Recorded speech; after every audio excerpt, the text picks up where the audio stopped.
Bom dia a todos, bom dia também que nos acompanham pela internet, sejam muito bem-vindos. Antes de iniciarmos, vamos dar nossos recadinhos, lembrando que temos palestras e passes todos os dias, tá? Nossos horários, toda a programação fica sempre fixada no nosso mural e também lá no nosso site, tá? Com relação aos nossos trabalhos sociais, a gente lembra que temos a entrega das cestas básicas para 90 famílias cadastradas, que acontece todo sábado do mês, segundo sábado do mês. E para esse trabalho continuar, é sempre muito importante a ajuda de todos vocês. Então, desde já a gente já agradece muito quem vem sempre colaborando e quem puder também, já nosso muito obrigada. A gente também faz a distribuição de lanches para os moradores de ruas, tá? Que acontece todo sábado a partir das 16h30. Então, quem quiser também estar participando e conhecendo melhor esse trabalho, é só estar chegando no horário. Tá? Com relação ao atendimento fraterno, que acontece 20 minutinhos sempre antes das palestras, quem quiser estar conversando com o dirigente do dia, esclarecendo dúvidas, e até mesmo pegando o papelzinho para o passe à distância, é só chegar um pouquinho antes, passa lá com eles, para depois poder aproveitar a palestra. E o nosso último recadinho muito importante é com relação ao Evangelho no Lar. A gente está sempre fixando isso devido à importância mesmo, Porque a gente sabe que para harmonizar nossa casa, e também todos ali conosco residem, é importante, a gente está criando esse hábito de estar fazendo o Evangelho. Então, quem não faz ou não sabe como fazer, também com a plantonista, no atendimento fraterno, ela esclarece todas as dúvidas, dá todas as orientações necessárias. Nós, para auxiliar no nosso trabalho social, estamos rifando uma joia, que ela vai ser revertida para nossas obras sociais. Essa joia foi cedida numa loja lá do Center Norte, o custo dela é de 11.920, tá, com nota fiscal e garantia. É uma linda joia, tem até uma foto ali depois, quem quiser ver na porta, que é um par de brincos e um anel em ouro 18 quilates, tá, com uma pedra preciosa. É uma joia lindíssima, tá? Então, quem quiser estar adquirindo a rifa, para estar ajudando nesse trabalho, e concorrer a essa linda joia, é só também estar procurando nossos trabalhadores e adquirindo o número, que é o valor de R$20 e vai ser sorteado pela Loteria Federal no dia 17 de outubro. Tá bom? Como eu disse com relação às cestas básicas, todos os alimentos que não perecíveis são muito bem-vindos. Só que sempre tem alguns itens que sempre acaba antes, Que agora as nossas prioridades é o arroz, o óleo, o feijão, açúcar, farinhas e fubá, Então, afinal, porque são mais de 700 quilos de alimento por mês, então qualquer 1 quilo a mais que não chega já é uma diferença imensa, tá? Então, já mais uma vez, nosso muito obrigada pela ajuda de vocês. Bom, dados os recadinhos, então vamos já nos tranquilizando, vamos sentindo essas energias que nos envolvem, que vão harmonizando nossas mentes e tranquilizando nossos corações. E com o pensamento ao alto, agradeçamos ao Pai pela oportunidade da vida. Gratidão também, Senhor, por todas as oportunidades que nos são dadas para auxílio na nossa caminhada e no nosso processo evolutivo. Que possamos, mesmo diante dos mais difíceis desafios, mantermos a fé reforçada, a esperança e o otimismo, mantendo assim o equilíbrio, a força e a paz, para seguirmos os dias tranquilos e fazendo o nosso melhor sempre. Que assim seja, graças a Deus. Qual que é o tema da palestra, Sérgio? Que pedem acerto. Hoje o Sérgio conversará conosco sobre erros que pedem acertos. Por favor, seja bem-vindo. A sua guia está aqui, tá? Muito bom dia. Eu já vou começar tomando água, porque é meio ressecado o dia hoje,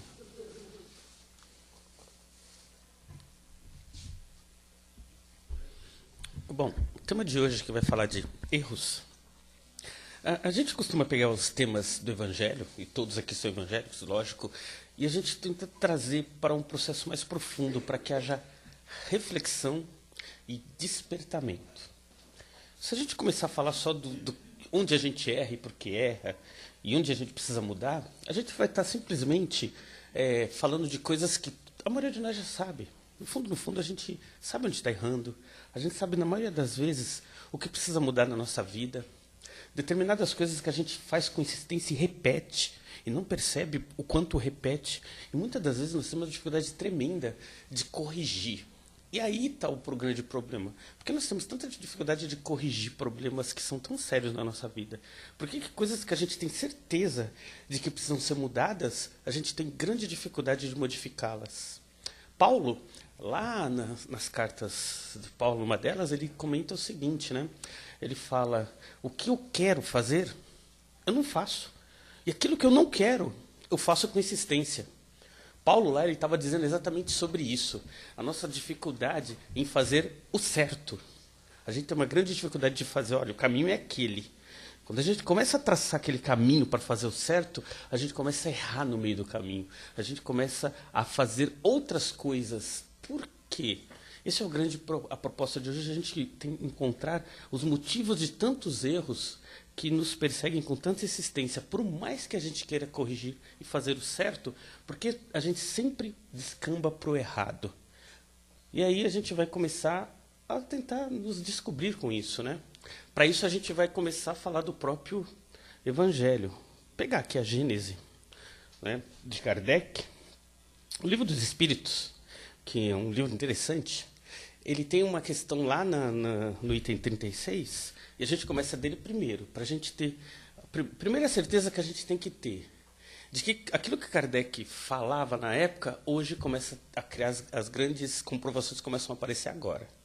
Vamos pegar um exemplo, pegar 2 exemplos só para a gente ter. Se a gente for citar, vão ter exemplos para tudo. Vamos pegar só 2 para a gente ter noção de que aquilo que está no Livro dos Espíritos hoje tem comprovação.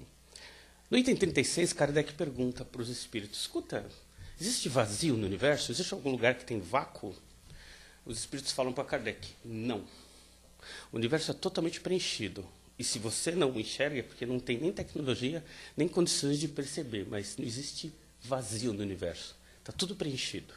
A partir disso, Kardec vai pesquisar mais, vai perguntar mais, e os espíritos vão falar para ele sobre algo que o Kardec vai colocar na Gênese como fluido cósmico ou fluido universal.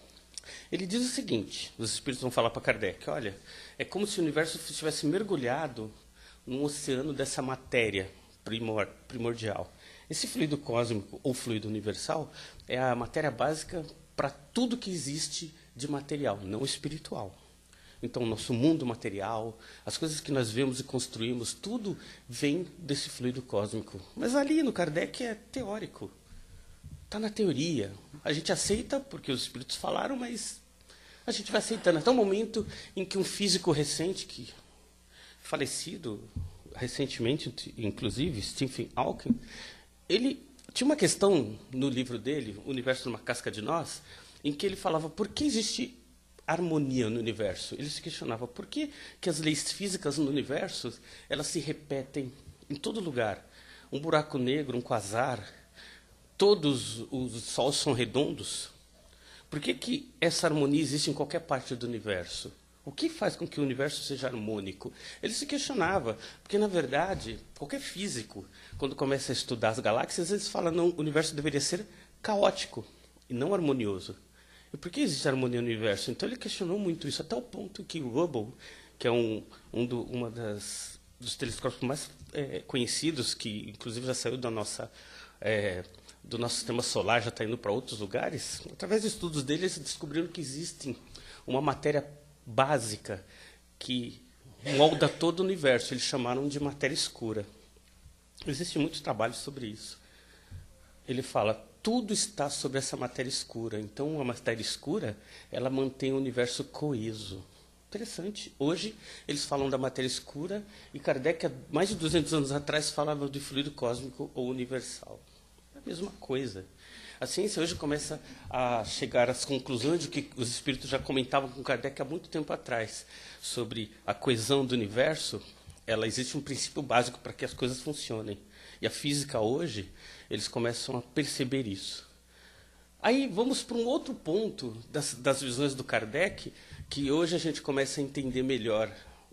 Se a gente pegar qualquer espírita, qualquer um, que tenha lido pelo menos o Livro dos Espíritos, vai lá na primeira questão do Kardec lá.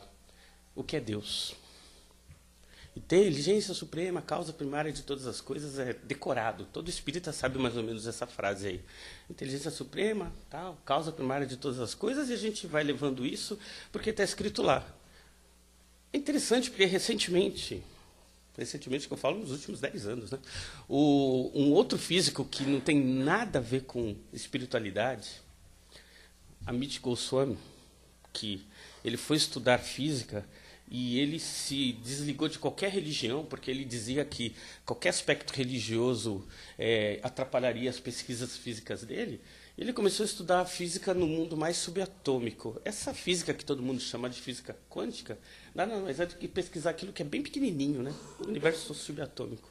Quanto mais pequenos, mais subatômico, mais quântico. Por isso que quântico é muito pequeno. E ele percebeu uma coisa interessante. Ele descobriu que quando ele está pesquisando algum fenômeno subatômico e não tem ninguém observando esse fenômeno, ele é caótico. Ou seja, funciona de uma forma que ninguém espera. Então, existe um caos lá naquele efeito. Quando ele coloca qualquer um observando aquele mesmo fenômeno subatômico, existe ordem. E ele chegou à seguinte conclusão. Todos nós estamos alterando o nosso mundo a todo momento. Basta a gente estar vivo. O fato da gente estar aqui, a gente já está alterando o nosso mundo. Porque nós somos aquilo que ele chama de observador.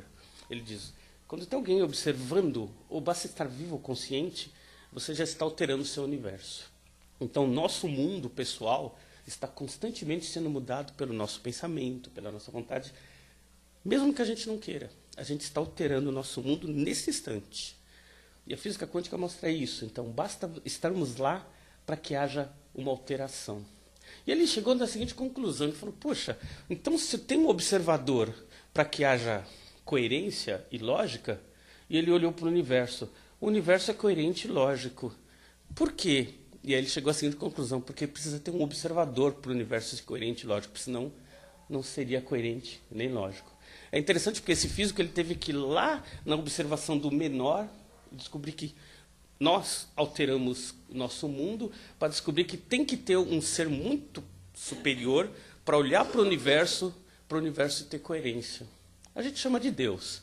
Ele chama de observador absoluto no livro dele. E ele fala que tem que ter um observador, porque senão o universo não existiria.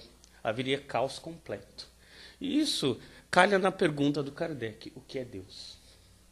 Causa primária de todas as coisas. Para o Amit, observador. Se não tem observador, não tem universo. Se não tem universo, não teria vida. Se existe vida, se existe coerência, existe Deus. Essa conclusão que ele chega é interessante porque o Amit nem religioso era. Ele chegou nessa conclusão baseada justamente em pesquisa física, estudando física. Se um religioso chegasse na religião, ele chegaria pela fé. A fé não dá respostas físicas. A Amit ele dá respostas coerentes.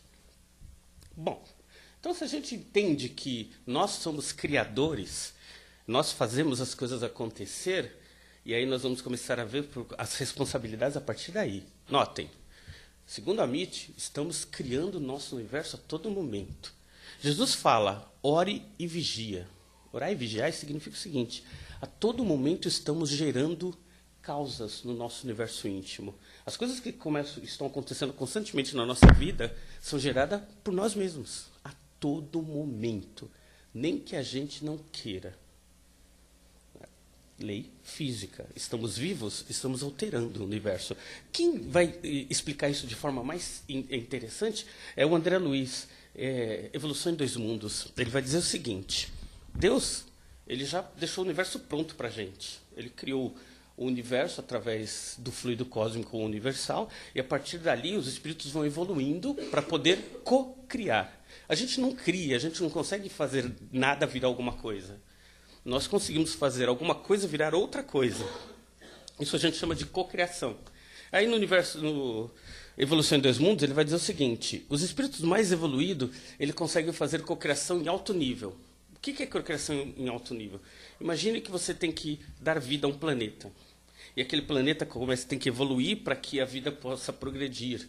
Então, ele diz que esses espíritos mais evoluídos cocriam O espírito da magnitude de um Jesus, por exemplo, não vamos achar que existe só um, existem milhões deles. E eles vão fazer o quê? Eles vão fazer com que a vida seja possível naquele planeta. Eles vão fazer experiências ali para que a vida possa progredir e evoluir. Para quem tiver interesse em saber como isso aconteceu aqui no nosso planeta, tem um livro interessante chamado A Caminho da Luz, ditado por Emmanuel, psicografado por Chico Xavier, interessante. Ele vai contar tudo o que aconteceu no nosso planeta, desde o momento mais simples, rudimentar do planeta, até o momento em que o homem começou a andar aqui. Ele vai contar todo o processo, vai falar de todos os espíritos que trabalharam nesse processo. Isso que ele chama de cocriação de alto nível. Os espíritos trabalharam aqui para que a vida começasse a progredir. E ele fala em cocriação em menor nível. Que a cocriação em menor nível é os espíritos que já estão no planeta, até chegar no nosso nível, que nós também somos cocriadores. A gente está cocriando também. Mas quer ver um exemplo legal de cocriação, em que a maioria talvez já tenha visto, mas não tenha percebido que aquilo é uma cocriação? Nosso lar. Nosso lar, para quem leu o livro ou viu o filme, aquele lugar não existe realmente. O nosso lar é uma projeção da mente daqueles espíritos que estão lá.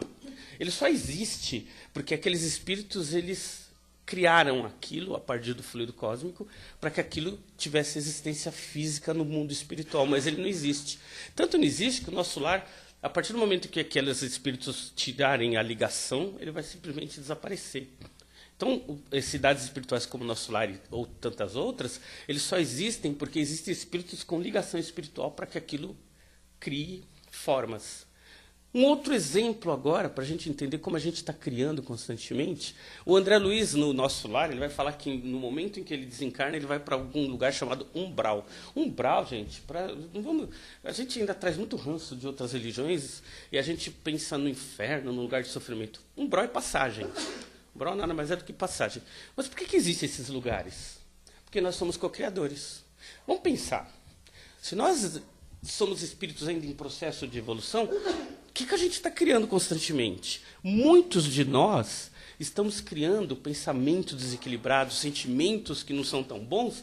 Para onde vai esse lugar todo? Vai para alguma dimensão em que isso se torna realidade. Isso, André Luiz chama de umbral. São regiões no espaço, bem aqui no planeta mesmo, em que essas vibrações que não são tão boas encontram guarita. Então nós vamos criando esse lugar. Esses lugares só existem porque existem muitos de nós que ainda tem ligação espiritual com isso, com o vício do pensamento, com o vício da linguagem, com coisas que estão dentro de nós que não são tratadas. A gente mantém esse lugar vivo.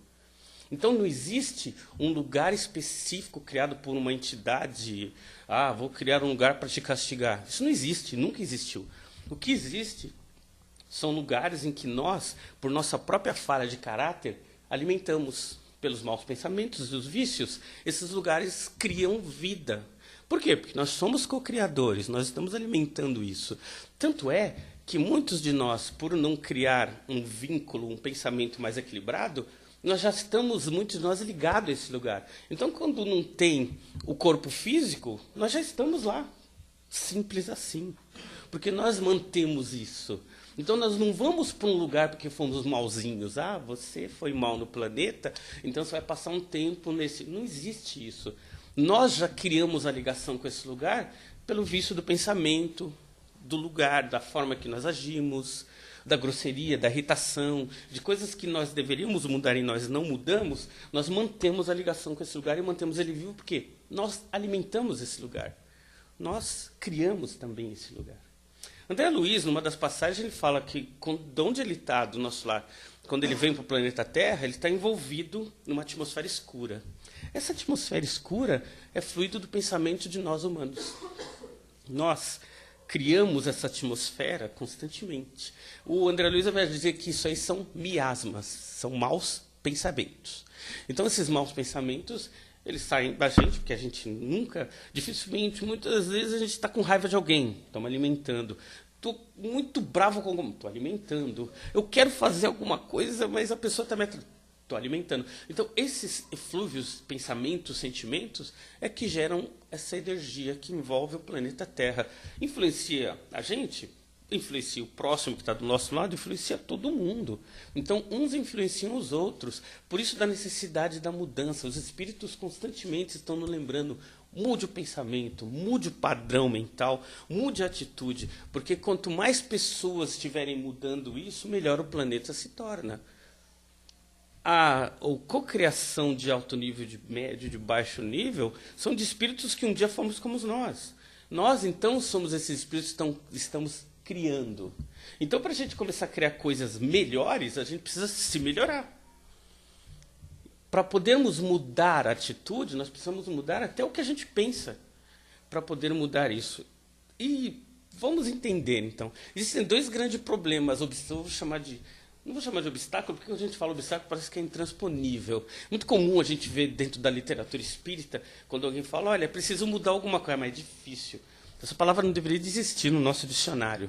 A dificuldade, ela é um processo que a gente cria na nossa vida justamente para não passar para o outro lado. Mas existem algumas coisas que dificultam um pouco o nosso caminho. Na pergunta 919 do Livro dos Espíritos, Kardec chega para os Espíritos e fala: olha, uma das questões que ele vai falar sobre o que o homem precisa fazer para não ser abatido pelo mal, ou seja, superar esse mal que existe em nós. E aí os espíritos falam para o Kardec: olha, um sábio da antiguidade já falou, conhece-te a ti mesmo. E esse é o primeiro grande obstáculo, a gente coloca como obstáculo nosso. Nós não nos conhecemos. Falei lá no começo da palestra, uma das coisas que a gente tem, que nos influencia, a gente não consegue sair do mal, porque a gente repete o mal constantemente, o que é? Primeiro, a gente não se conhece. Ah, mas eu me conheço, eu sei meu nome, eu sei minha profissão. Não, nós não nos conhecemos. O caminho que a gente tem, as decisões que a gente toma são nossas. O que estamos fazendo até hoje é uma decisão nossa? Nós realmente nos conhecemos? Nossas atitudes íntimas são reflexos do que realmente nós queremos?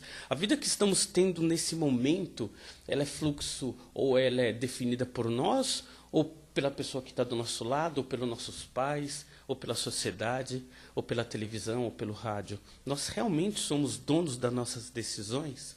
Nós realmente estamos trilhando o caminho da nossa vida como sempre quisemos? Neste momento, nós podemos dizer com certeza: olha, eu sou o dono de tudo que eu decidi até esse exato momento? Qual de nós pode dizer realmente que se conhece? Quantos de nós pode dizer que nesse exato momento nós conhecemos nossas falhas de caráter, nossas conquistas, nossos problemas, nossas benesses? Quantos de nós pode dizer que realmente se conhece? Quantos de nós pode colocar no papel as coisas que são realmente coisas que estão atrasando a nossa vida e colocar no papel as coisas que realmente estão gerando progresso para a nossa vida? Quantos? Auto se conhecer é se olhar, nua e cruamente. E a gente vai perceber que a gente não é tão bonzinho quanto a gente quer parecer. Quando a gente fala, é todos nós, hein? Todos nós. Nós estamos no processo de mudança. Mas para que haja processo de mudança, é preciso se olhar. A maioria de nós não se olha. A gente vê a nossa boa atitude: eu não sou educado, então eu sou legal. Eu sou uma boa esposa, um bom marido, um bom filho, então eu sou bom. E a gente se prende nesse estereótipo e não faz mais nada para mudar. Todo aquele processo interior de dificuldades que existem em nós não são trabalhados porque a gente simplesmente se apega em uma ou outra atitude nossa que a gente já quer boa. Não, eu sou bonzinho. E a gente quer ser essa pessoa. E a gente se pega nisso e todo o processo então se perde. É por isso que a gente continua repetindo constantemente atitudes erradas que a gente faz na vida e não sabe por quê. Eu estou tentando mudar isso, mas não consigo. Por quê? Porque eu não me conheço. Mas eu estou tentando mudar uma atitude, mas ela sempre volta por quê? Eu não olhei realmente a causa original dessa atitude. Então, se olhar, começar a perder. A gente corre pela vida, a gente vai fazer cursinhos, a gente faz um monte de cursos para melhorar no emprego, no trabalho, na educação, lê livros sobre educação, sobre nós mesmos, sobre a nossa profissão, mas a gente não se olha. A gente não olha a nós mesmos. Parar 10 minutos por dia para poder fazer uma autoanálise. O que eu quero para a minha vida? O que eu estou fazendo hoje para melhorar isso? O que realmente eu procuro, busco, para que a minha vida faça sentido? Pôr isso no papel. E todo dia perder 5 minutos que seja para se olhar. E ler e tentar refletir sobre si. 5 minutinhos por dia para se conhecer. Todo o resto do dia a gente faz as outras coisas. Um pouquinho de tempo para a gente poder se autoconhecer. Esse é o primeiro grande obstáculo. Então, a gente, por não se conhecer, a gente vai continuar derrapando e falhando, porque a gente não sabe a causa daquilo. A gente não foi a fundo. Sem ter causa, a gente só ataca o efeito. Eu me irrito, então eu vou atacar a irritação. Está errado. Eu vou tentar não me irritar. Está errado. O que me faz ser irritado em determinadas situações? É a causa. Onde ela está? Só tem um jeito de saber, buscar dentro de nós isso. Enquanto eu atacar o efeito, eu como demais. Vou parar de comer. É interessante porque as pessoas, quando atacam o vício, elas mudam de vício. Eu estou fumando demais. Ela troca o cigarro por outra coisa. Por quê? A causa continua dentro dela. Então, o que acontece é que nós vamos mudando os vícios, mas a causa continua gerando distúrbio. Enquanto a gente não olhar para o distúrbio, a gente só vai trocar daquilo que a gente não fazia para algo novo. E a gente acha, não, agora eu parei com aquilo. Não, está fazendo outra coisa. Mas até a gente perceber que trocou, aí já vai um tempo perdido. Então, se olhar, se observar, gastar um pouco de tempo nisso. E o outro grande obstáculo tá legal, eu comecei a me conhecer, eu comecei a ver as coisas que eu preciso mudar, agora eu vou mudar. E aí começa o segundo grande obstáculo, que é a mudança.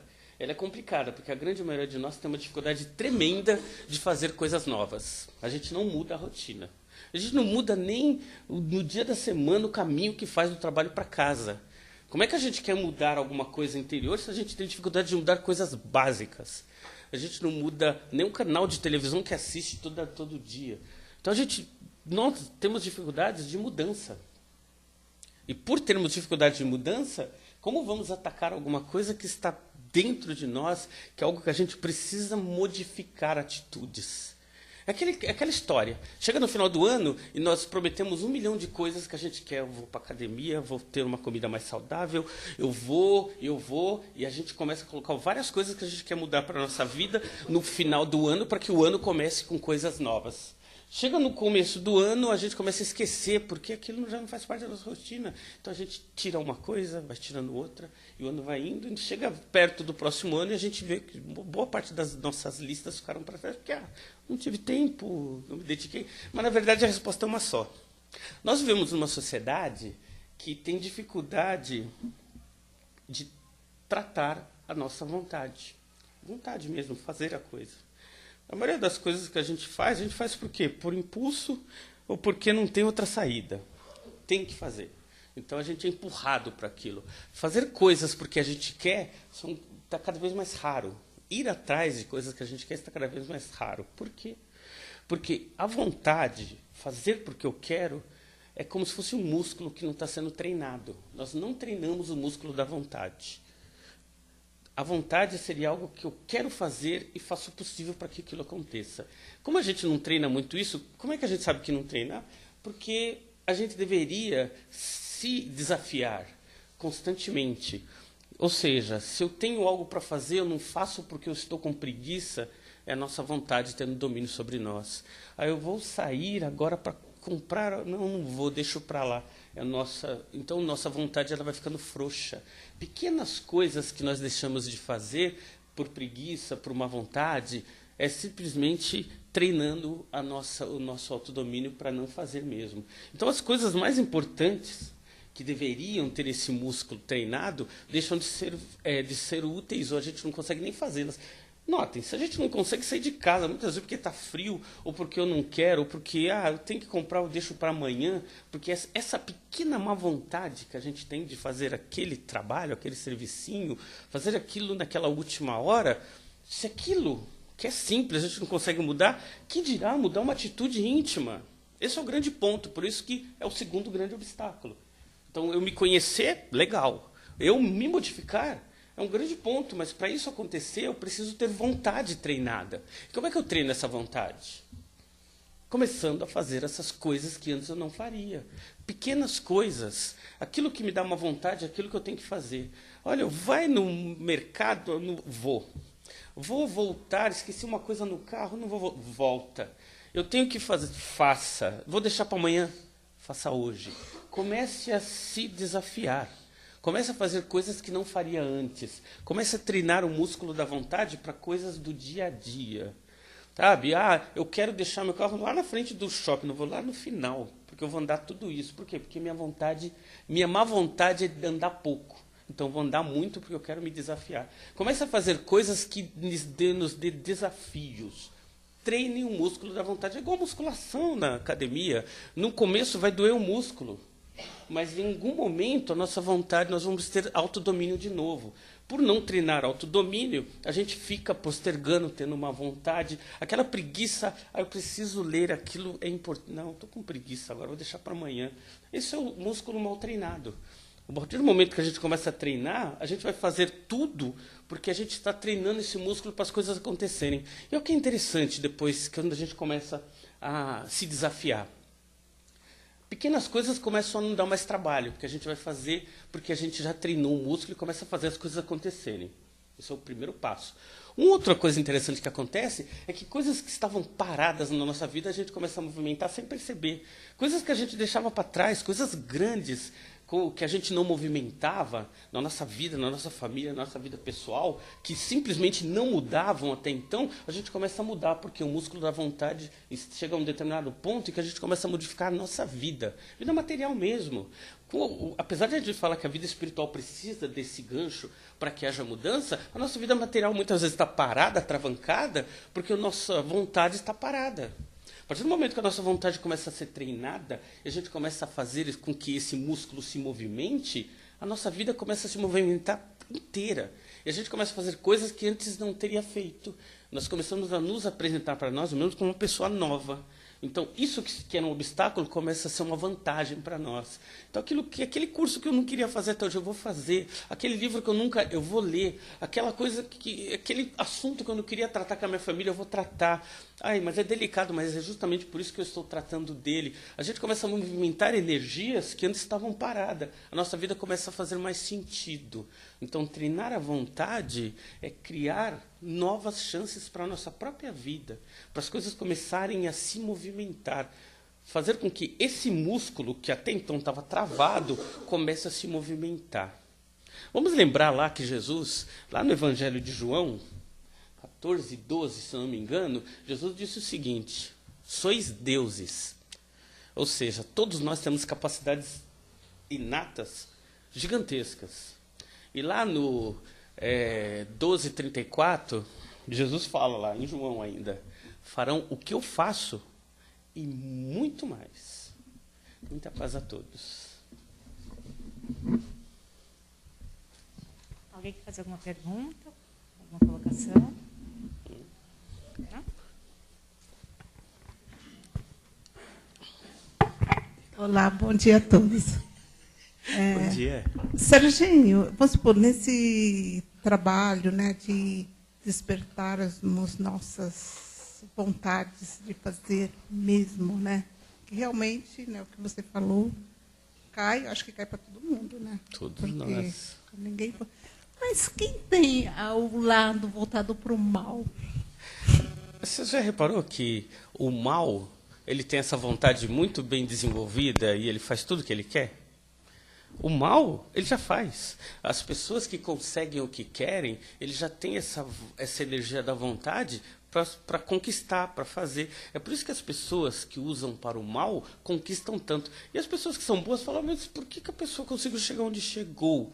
Porque ela usa essa energia porque todos nós temos.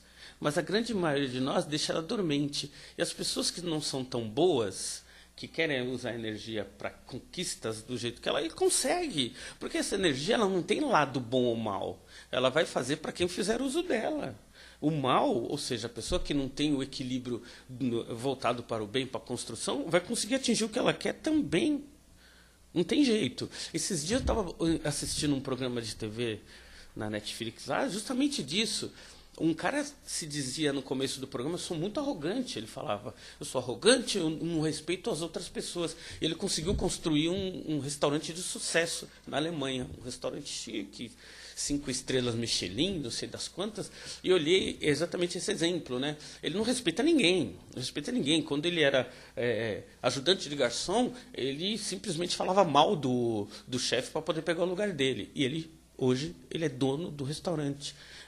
É mal? Lógico que é. Uma pessoa desequilibrada. A gente fala que são níveis de psicopatia. Um psicopata, ele não tem sentimento pelo outro. Ele só pensa em si. É quando o egoísmo toma conta da própria atitude da pessoa.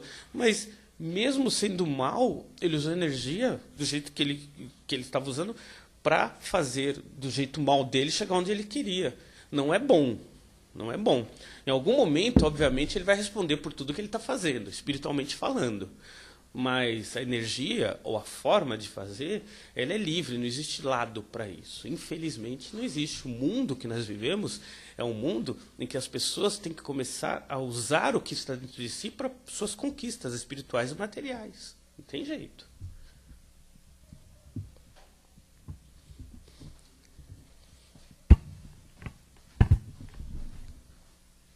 Olá, bom dia. Opa. Acho que está muito alto, hein? É a voz, né? Bom, Sérgio, uma é colocação, complemento até da questão que ela formulou. O mal não seria um estágio do processo evolutivo do ser humano? Próxima. Você disse que Jesus um espírito de alta hierarquia, segundo nós espíritas, governador da Terra. Mas essa semana eu pensei que, se Jesus é o governador da Terra, e se a Terra está num estágio de provas e expiações, e se existe trilhões de planetas mais evoluídos que a Terra, então também existem espíritos de maior hierarquia que Jesus. Às vezes eu não gosto de formular questões porque eu sou muito controverso. Então eu fico até... Mas... Sim, está correto. Espero que você tenha alguns comentários para que nos elucide, Não, está certo. Gostei da pergunta. A questão é interessante. O complemento está certo. Na verdade, até usando a tua resposta, vou usar o que o Kardec fala. Os espíritos falam para Kardec. Não existe o mal. O mal é a ausência do bem. O mal mesmo por si só não existe. A mesma coisa, o escuro é a ausência do claro, da luz, né? Só isso. Né? Ou seja, o mal em si só não vai existir. Como nós estamos num plano de expiação e provas, a grande maioria, quando a gente fala grande maioria, as pessoas realmente desequilibradas no mundo, desequilibradas são pessoas realmente num nível tribal e primitivo, está na fase dos 10% no mundo atual. 10% de pessoas realmente desequilibradas no sentido de realmente quererem puxar o mundo para baixo. 10%. Poxa, mas se são só 10%, por que fazem tanto mal? É porque os bons se calam. Nós somos maioria, mas a gente está calado. A gente não está fazendo a lição de casa. E o grande problema é esse, né? O mal está tendo conquistas, a gente vê isso... Não vamos falar de política aqui, mas a gente vê isso na política, em vários lugares. O mal andando a galope, fazendo suas conquistas. Por quê? Porque o bem está se calando. Por aí a gente vai entender muita coisa que está acontecendo no mundo. Com relação à hierarquia dos espíritos, está correto. Só para completar, tem um livro do André Luiz interessante em que ele vai falar exatamente sobre isso. Né? Ele diz que os espíritos no processo de evolução, eles chegam num ponto em que... E ele vai conversar com um espírito que já nem encarna mais. O André Luiz está conversando com um espírito que ele tem que se lembrar da última encarnação no planeta Terra para poder assumir a forma terrena. E ele está conversando com o André lá, e o André falou, mas tá bom, a evolução vai até que nível? Até o teu nível? Ele falou, não, eu ainda estou começando agora. Ele nem encarna mais no planeta. Ele falou, ainda vai ter nível que vai ter um espírito que vai cuidar do planeta todo. Vai ter espíritos que estão cuidando de uma constelação. Vai ter espíritos que estão cuidando de galáxias. E André Luiz, e aí? E aí, meu amigo? tem eternidade para evoluir. Não existe um limite. Na verdade, quando a gente fala de Jesus, um espírito na esfera crística, é para a gente ter um denominador, né? A grande maioria de nós ainda vem do catolicismo e a gente acha que o limite é Jesus. Jesus é o limite desse planeta. Só. Mas existe espírito muito mais evoluído que o próprio Jesus. Porque a gente tem aquele costume, a gente lendo dos espíritos e do Kardec, então Jesus já estava do lado de Deus. Existe uma eternidade ainda de Jesus para Deus que a gente nem tem como medir. Nem tem como medir ainda. Então o caminho aí continua. Certo? É isso aí.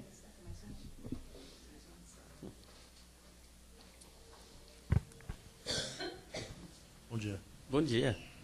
Seguindo aquela linha que você mencionou agora, que a gente muda o planeta o tempo inteiro, né? Uhum. Sendo para o lado positivo ou negativo. E a gente se depara em situações do dia a dia que, mesmo você sendo sincero, muitas vezes você acaba magoando outra pessoa, né? Com a sua sinceridade.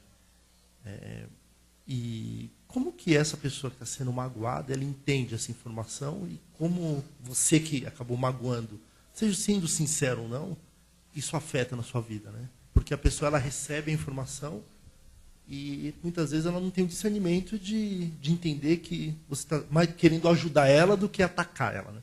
E aí automaticamente ela devolve, muitas vezes não te desejando bem, mas na maioria das vezes te desejando mal.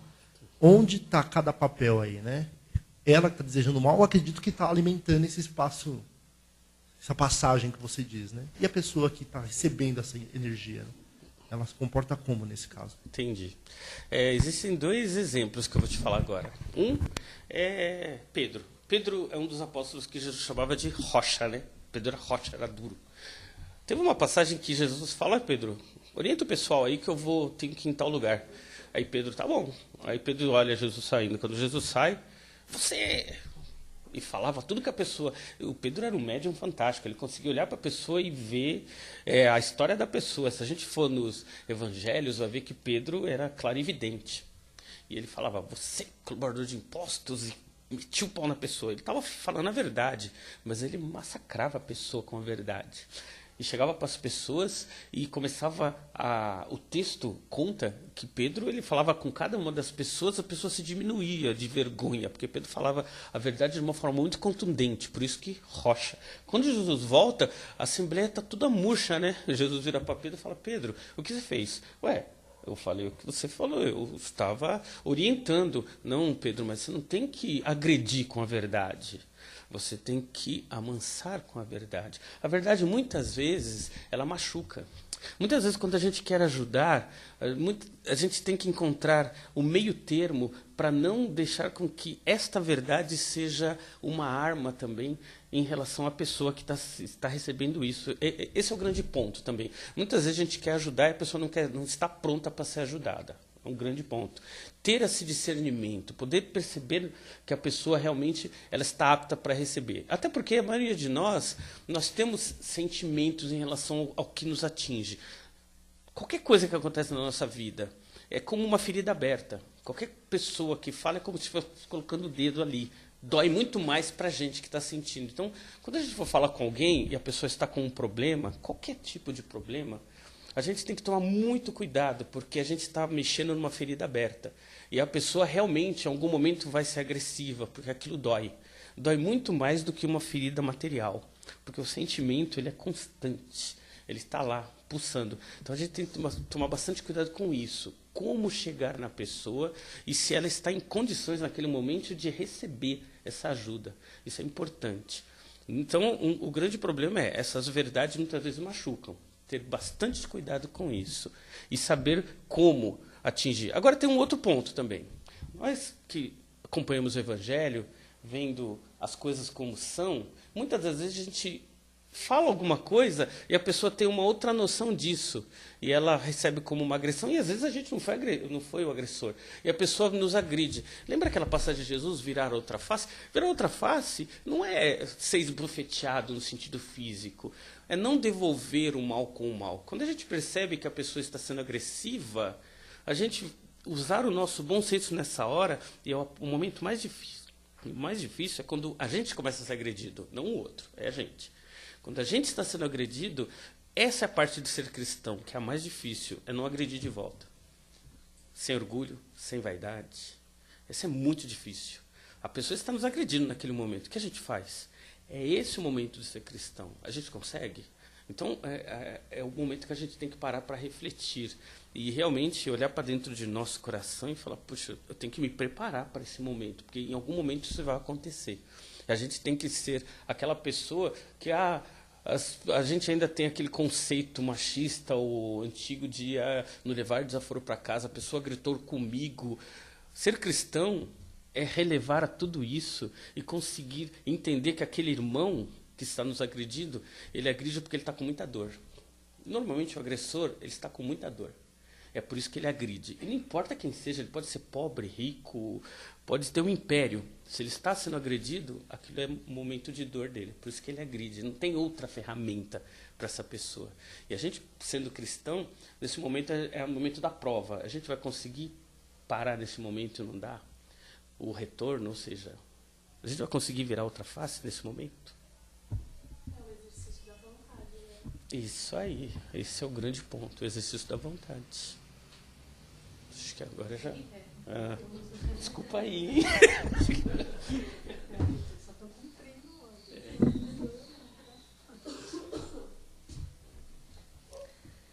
Bom, então, nesse momento, depois de tanto recebermos, envolvidos nesse amor maior, vibremos.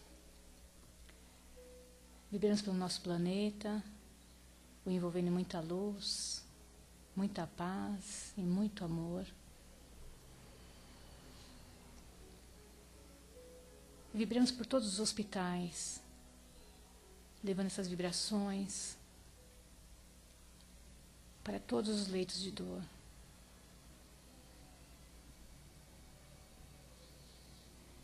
Vibremos pelos nossos irmãos da Casa do Caminho, que hoje retornam da viagem, que eles sejam envolvidos em muita luz, proteção e segurança. E assim, mais uma vez, agradecemos, Pai, pela oportunidade de aqui estarmos. Abençoai a nossa nova semana. Que sigamos com muita saúde, paz, harmonia. E que seja uma semana de muita produtividade e alegrias. Que assim seja, graças a Deus.